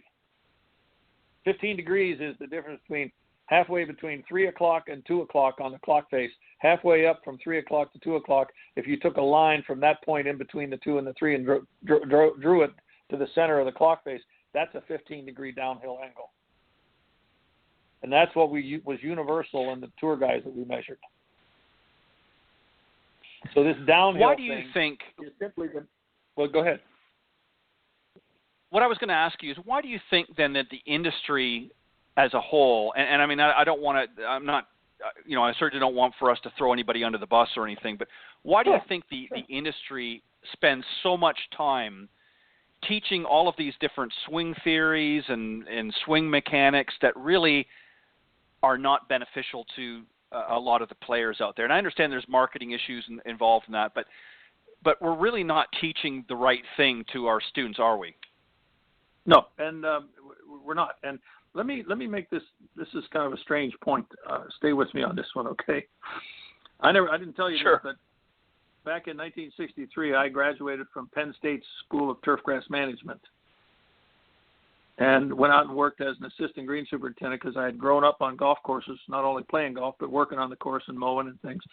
And I learned how to take all those mowers apart and grind them and do this, sharpen them and do all that stuff. My dad, being the tool guy that he was very helpful, and my brother and I both. Now, my brother was the golf course superintendent at Canterbury Golf Club for 39 years. You remember Canterbury in Cleveland? Yeah, Canterbury, sure one of the great old courses. Well, he was the superintendent there until he retired in 2009, and the USGA Green section named him their Man of the Year. My brother Terry, he was a great superintendent. But we grew up in that. I grew up in that sort of culture, if you will, of the turf guy and being able to make machines do what they're supposed to do and all that sort of thing. When you take the golf club and you want to do something with it, if you understand what the mechanical advantage is, I'm gonna run this by you. This is about moment of inertia, so stay with me. Okay. Everyone knows what inertia is pretty much. And the definition of inertia is the ability of an object to resist an acceleration, right? It has an inertia. It wants to sit still. Yep. The heavier it is, the harder it is to get it started, isn't it? And also the harder it is to stop it, right? Okay. Moment of inertia concerning something on the end of a moment arm, and it's the moment of inertia is defined as the ability of an object to resist angular acceleration. Now, a moment arm is any length object, and imagine a piece of rope 1 foot long that you're holding on to with your thumb and forefinger, okay? Just hanging down, a 1 foot piece of rope. Where you're holding it is the part that the rope goes around and makes a circle as a radius, doesn't it? Where you're holding on to it. Right. You could move the, right? Yep. Okay. So the moment arm is any length object where one end is held and the other end is free to move around that point. That's a moment arm. So that piece of rope is a moment arm. It can be made out of any material too. Steel, titanium, it doesn't matter. Graphite, could be anything, but as long as it's a moment arm where one end is held and the other end is free to move. If I take a 1 pound ball, or let's say I take a 16 pound bowling ball, and I put it on the end of a 1 foot rope. If I were to take another bowling ball and put it on the ground, it would be harder to get started than a 1 pound ball sitting next to it, wouldn't it? Because 16 pounds is harder to start than the 1 pound ball, right? But down at the end of where I'm rolling it, if there's a cinder block down there, it's going to be harder to stop the 16 pound ball than it is the 1 pound ball, isn't it? Yep, exactly. Okay. So if I take a 1 foot piece of rope and I put a 16 pound bowling ball on it that's hanging there and I'm holding on to it, and I have a cinder block sitting on the table here, and I swing it back, it's hard to get it started back. And then once I get it started moving and I stop my thumb and forefinger, the moment of inertia is what we're hitting that, because it's moving through angular space around that, with that moment arm, right? Around my thumb and forefinger. Right. So the way you calculate moment of inertia is you multiply the weight at the end, 16 pounds, times the length of the moment arm squared.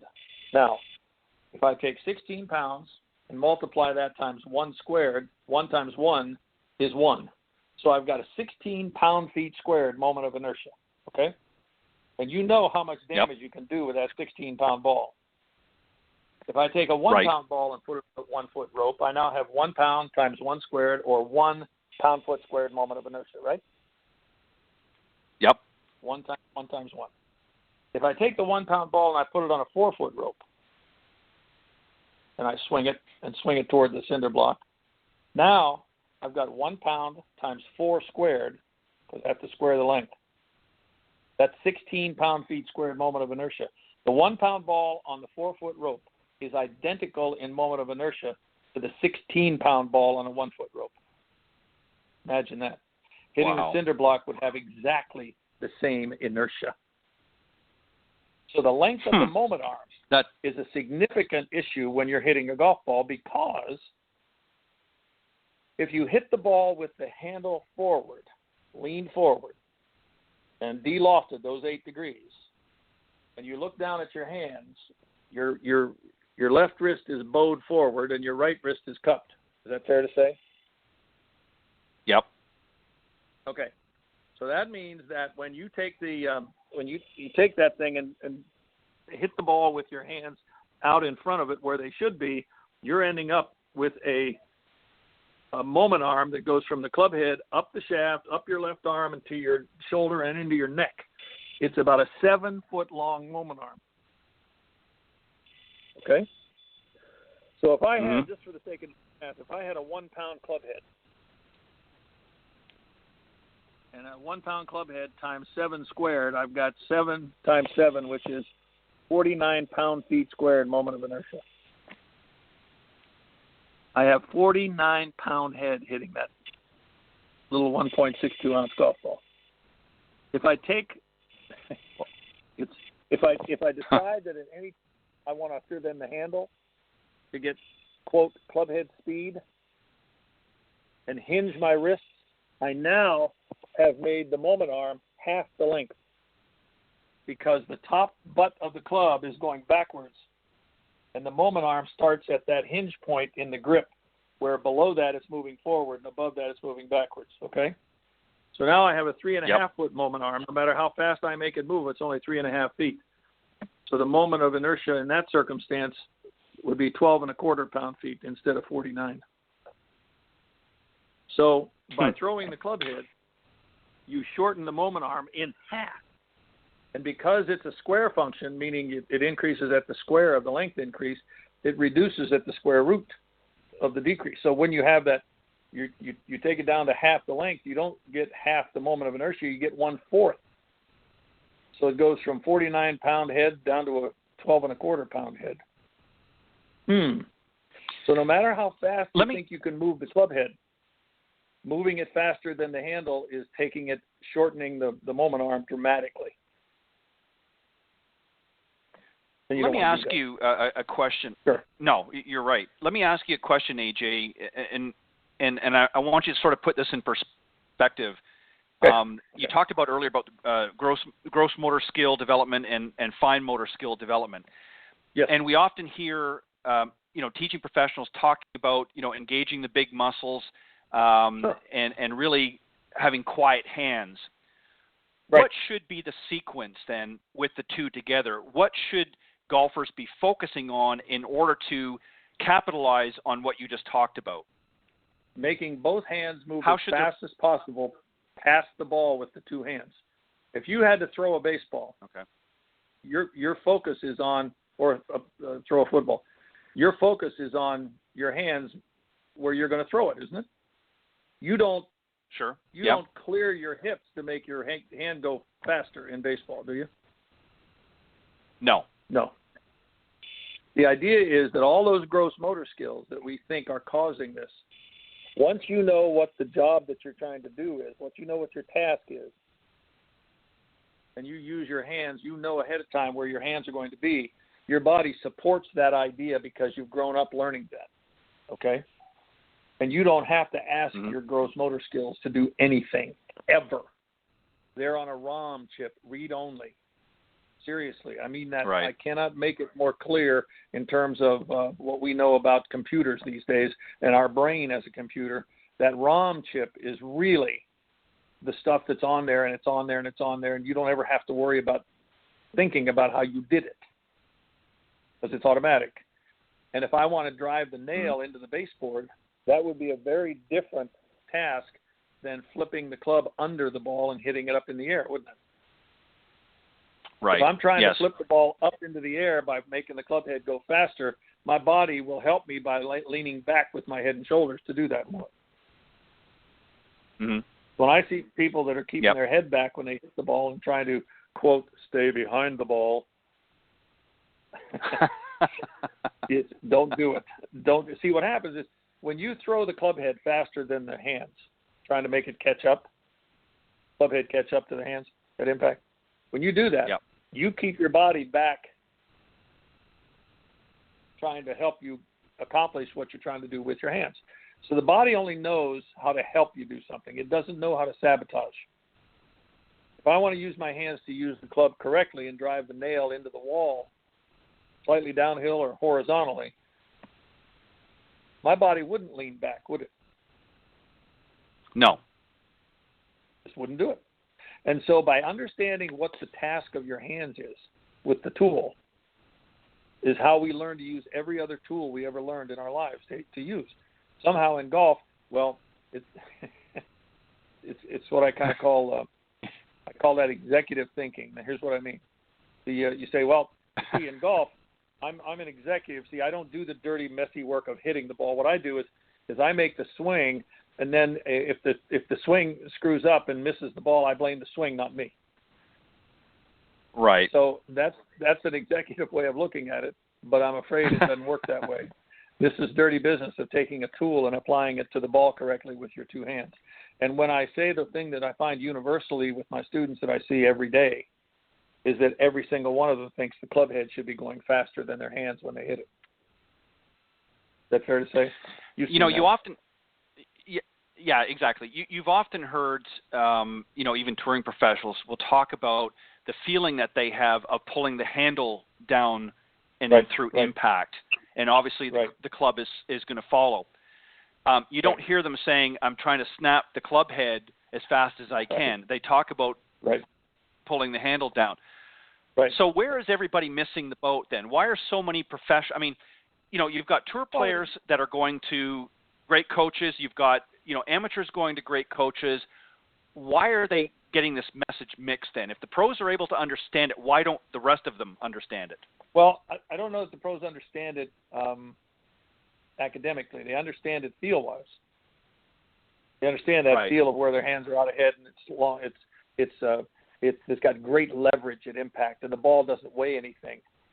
And they just feel that they've got to be out there somewhere doing it. They don't know exactly what their hands are doing. They just know they got to be ahead, and they do, and then they've done that a million times. And that, and it's interesting because when you stop the hands or slow the hands down and throw the club head, that's when you hit the ball fat. And then everyone says, well, I was too steep, so I have to get more level. No, getting level was getting you in trouble. You got to come downhill at it and be steeper. But, oh, no, I'm too steep when I hit behind the ball. No, you hit behind the ball because you stop your hands and threw the club head. That's what causes hit behind the ball. Then if you miss the ground, if you're up a little higher, then you top it when you do that same swing. So you either hit it fat or top it. Those aren't the two things you want.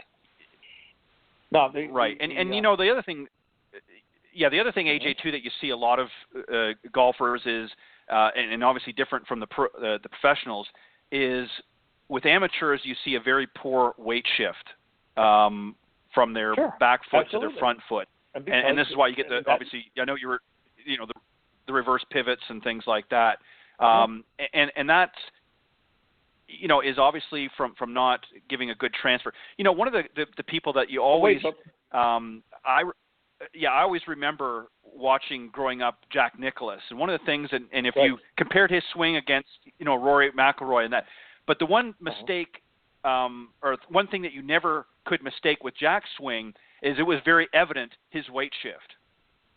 Yeah, but you see the weight shift is listen to me. Let's go back to having the nail for a moment in the baseboard, okay? Sure. If I try to throw the club head underneath and up at it, my body will stay back and won't shift the weight forward. Right. It knows how to do that. So when you have a golf club in someone's hand and they're trying to swing under and up, their body helps them do that. Their body's not doing the wrong thing. It's doing exactly what it's supposed to do to help them use their tool the way they want to use it. But this is another thing we found with the tour players. 100% of these guys, the top of the club face, with every club in the bag, the top of the club face is going forward at a higher rate of speed during impact than the bottom of the club face. Mm-hmm. Now think about that a second, that picture. top of the club face going forward at a higher rate of speed than the bottom of the club face. If you took a ping pong paddle and did that, that would be topspin, wouldn't it? Yes. Top right. of the club face over the bottom. These are measured numbers, Ted. These are measured numbers. This is the top of the club face is going forward at a higher rate of speed than the bottom of the club face during impact. And 100% of the people I see on the lesson tee believe that the fastest part of the club face should be the bottom edge, the leading edge, it going faster than the top. Is that fair to say? Right. That picture? Right. That's exactly how they think. Yeah, that's how they think. That's exactly the picture they have. Well, that turns out to be 180 degrees incorrect. Now, it doesn't get wronger than 180, does it? If you're 180 degrees wrong on something, it doesn't get wronger than 180.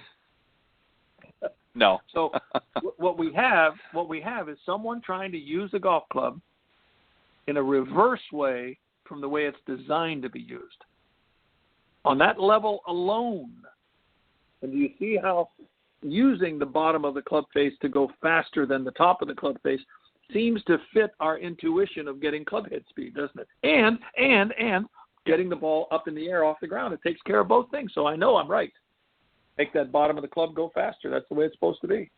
And then you measure the tour players, and they're de-lofting at 8 degrees, and the top of the face is leaning forward at a higher rate of speed than the bottom's moving. What? Yeah. Now I know you can't do this in just a few minutes, but can you explain for the listeners out there? Excuse me, my voice is going a little bit hoarse here. What they need to be doing differently than what they're currently doing in order to Absolutely. complete the task that you're offering. Right. Take a pitching wedge. Go ahead. Go to the practice tee. Take a pitching wedge. Put the ball on a tee about 1/4 of an inch off the grass, off the turf. Okay. Tee it up about 1/4 of an inch, so you're not going to deal with the turf at all. Take the pitching wedge and try to hit the pitching wedge as low as you can hit it with the middle of the face on the back of the ball. Now, use face tape to make sure you're hitting it where you got to hit it, on the face. Right. But try to hit the ball as low as you could hit it. If you had to hit the ball, I want the ball played in the middle to slightly forward of middle in the stance on doing this. Not off the back foot. If you had to hit that ball as low as you could hit it with that pitching wedge, where would your hands be at impact? Forward. That's not a difficult thing to understand for my students. They understand if that's what I was trying to do, that's where my hands would be. But I don't want to do that. I want to get it under it and get it up in the air. No, you don't. That's the nature of the tool that you have in your hand, is that when you use it by trying to de-loft it, the ball goes high and far. And I get this statement a lot when I have my students on the lesson tee. I can't believe how high the ball goes. Yeah, I know. Because it feels like you're hitting it with no loft on it. Yeah. And the ball goes, and it's 30 yards farther than I've ever hit that club. Yes, high and far. Let me think. For a golf shot, high and far, that's a pretty good combination, isn't it? Yeah. High and far. High and far. I think maybe I could work on that. Yeah, I agree with that.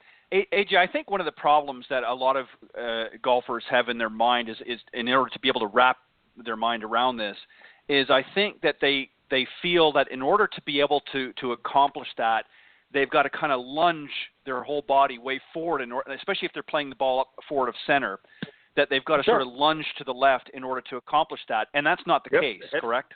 Head and shoulders going forward. I've had people, I had a guy today that I had to get him to get his head and shoulders leaning into the shot when he was hitting it low. And he started hitting it really high and far. And when I took a video of him, he went, "Oh my God, I thought I was really forward with my head and shoulders, and I'm just barely moving at all." I said, "Yeah, I know." But the feeling is that you're moving forward, and the head and shoulders have to be going forward into it. If you're hitting a forehand topspin down the line passing shot with a tennis racket, you don't put your head back, do you? And you make the racket hit the ball forward where you want to go. Same thing with the golf club. Yeah. Let the head and shoulders lean into it. You remember when Gary Player in 1959 came out on the tour because he had won the British Open, and he got status on the U.S. tour, and he was like 35 yards short of everybody. he was the little guy, and he went back to South Africa and he started working on his distance. And what he did was, when he came back, he had the step through, didn't he? Yep, I remember that. Shots and swing. The reason he had it was because he had his head and shoulders going forward instead of staying back with his head over his right foot when he first came over here. And all of a sudden, he's so short off the tee compared to these other guys, he gained his 35 or 40 yards back that he never had, but he got now because he was hitting it out there with those other guys. And it was his head and shoulders going forward as he was hitting it, and then he'd have to step forward to make sure he was okay after he hit it, didn't he? And it's interesting because he did it so consistently, didn't he? Yeah, we never. It's interesting to. Yeah, it's interesting to watch Gary play, and he's a great example of that. And obviously, I watched here recently the inductees at the World Golf Hall of Fame, and he's still so passionate about this game. And and he talked about, of course, Ian Woosnam, another player who obviously was never very tall, but could bomb it a mile. But these guys understand what needs to be done in order to get the job done, and it's just amazing. AJ, let me make a point. I hate to. Let me make go ahead point about very quickly. Yeah, real quick. Our job with the golf club is to provide the forward impetus to the ball, not the upward. Mm-hmm. We have only one job: provide the forward. Like if I'm driving that nail into the baseboard horizontally with my driver, my job is to drive it forward, isn't it? Not underneath and up. Is that fair to say? Right. I mean, it's not a hard thing to understand that your job is to provide the forward thrust to the ball. It's a vector that goes horizontally through the ball, and a vector indicates the direction of the force, and the length of the vector indicates the magnitude of the force. So the longer vector through the ball dead straight horizontally is what our job is, and the loft on the club provides the vertical vector that helps it go up in the air, not us. That's not our job to hit it up. We have no responsibility for the upwardness. Right. They built that into the tool for us, and yet we didn't feel that was good enough. We had to start adding our own upness to it, and that reduces the horizontal force vector and makes us hit it shorter. Wrong. Our job is to drive the ball forward all the time, and the loft on the club makes it go up. Right, and that's why you hear. Right, and that's why you heard so many of a lot of the older pros over the years talked about letting the tool do its job, and not us trying to force it. And that's right. Exactly right. Well, you know what, AJ, I hate to say this, but we're actually out of time. I've enjoyed this. It's been a great hour, and it's just been fantastic. And I want to thank you for doing what you have been doing. Yes. Well, I appreciate that, and I want to have you back on. I hope you'll come back on again. This is a great discussion. This is something that, like I said, I've seen you in the past. Obviously, I've never met you personally, and one day I definitely will make a point of that. But I've watched the infomercials. I'm familiar with your story, and you definitely have explained, hopefully for the listeners, a little better understanding of what they need to be doing differently than what they have been doing. And for those of you that are just tuning in right now, if you haven't had a chance to listen to this broadcast live, I'll explain after I let my guest go how you can tune in and listen to the recorded version, because you definitely don't want to miss this. But AJ, thank you very much for joining me tonight on Golf Talk Live. It's been a pleasure and an honor, and I definitely would like you to come back, and we'll continue this discussion and maybe talk about some other things as well that maybe you're passionate about. But keep doing the great work that you've been doing all of these years, and thank you for being an inspiration to so many great professionals and so many great players out there as well. Keep up the great work. Well, thank you so much, Ted, and I appreciate being on your show, and I appreciate what you've been doing on this show. And thank you so much for bringing that out to all the golfers out there. Well, thank you. AJ, my friend, you have a great weekend. And thanks, much continued success, and I'll reach out to you, and we'll set something up for maybe in the new year. How's that? That sounds great. I'd love to do it. All right. Thank you, AJ. Thank you, Ted. Take care, buddy. Bye-bye. All right. Bye-bye. All right. It was my very special guest, AJ Bonar, great golf professional, been in the business for many, many years, been playing this great game for, as he said, for 65 years and teaching for 49, soon to be 50. just a very interesting, and I can't, unfortunately, I don't have enough time to get in all of some of the things that I learned this evening, but and I hope you did as well. But for those of you that may be just tuning in a little bit late, go to blogtalkradio.com, type in Golf Talk Live up in the search key in a little bit. Just give it a few minutes here to compile. As the recorded version becomes available, it may take 10, 15 minutes. Just allow it to compile, and you can listen to the recorded version. And for those of you that are tuning in live, I hope you enjoyed this segment. I've been wanting to have AJ on for quite some time now, and I was glad to have the opportunity this evening. A great professional, a great asset to this game, and certainly some great bits of information that you can get out of this. So on behalf of all of the guests this evening, Bill Abrams, and of course AJ Bonar, I want to thank each and every one of the listeners out there worldwide for faithfully tuning into Golf Talk Live each and every week. And it's really through your participation and listening to this show that really gives me a great amount of pleasure and enjoyment. I love having these guys on and gals on the show as well. Some great, highly talented coaches, teach professionals, authors, and even entrepreneurs that have stopped by. And it's really through their participation and your listenership that have helped to make Golf Talk Live a first-class show. So thank you very much. A very quick thanks to some of the sponsors and supporters of the show. Mr. Jonathan Laird from South Coast Golf Guide. Go to southcoastgolfguide.com and check out some of the great things that he has featured in there. If you're interested in maybe playing some golf here in the southeastern part of the United States, from Texas right over here to northwest Florida and all states in between, go to southcoastgolfguide.com, and you can find out how you can get your hot little hands on a copy of the guide, or you can just check on the online version and just look at some of the great courses that are available here. Should you be planning a trip, we hope you'll come down here and enjoy some of the great golf. Thank you as well to Meredith Kirk from Meredith Kirk Golf. Go to meredithkirk.com. She's a great LPGA teaching professional out in the Myrtle Beach area. Please, if you're out in that area, make sure you look her up. She'll be more than happy to help you with your game. Also, Nikki and Tiffany Litherland, thank you very much for all of your continued support and helping spread the word. Nikki, of course, is a great golf professional himself, and his lovely wife, Tiffany, have been big supporters and fans of the show for many years, and it's really, I appreciate all of the help in spreading the word as well. Mr. Bernie Pinder, of course, owner of Ontic Golf. If you go to onticgolf.com, you can see a great line of customized putters that Bernie has put together over the years, and you can purchase them right online as well, and they're customized and custom-made just for you, so make sure you check that out at onticgolf.com.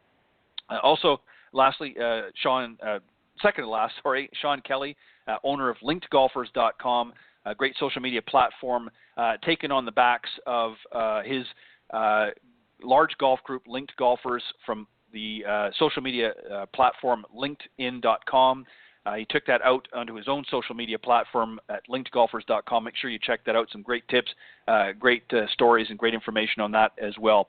And lastly, Mr. Peter Doyle from Doyle Golf Solutions over in Ireland. Thank you for all of your continued support. You've been, Peter, a great friend and great supporter over the years of the show. Peter, of course, is a great teacher professional, and also a custom club fitter as well. So thank you, Peter, for all of your continued support. And on that note, I will be here next week, of course, with another great episode. And this Tuesday on the Women of Golf show, also on the blogtalkradio.com network, you can listen to Cindy Miller, of course, LPGA professional Cindy Miller, and I talk with some of the great ladies in the golf business every Tuesday morning on blogtalkradio.com from 9 to 10 a.m. Eastern Standard Time. So make sure you tune in for that as well. On that note, thank you, everybody. God bless. Have a great weekend, and I will see you next week right here on Golf Talk Live. Take care.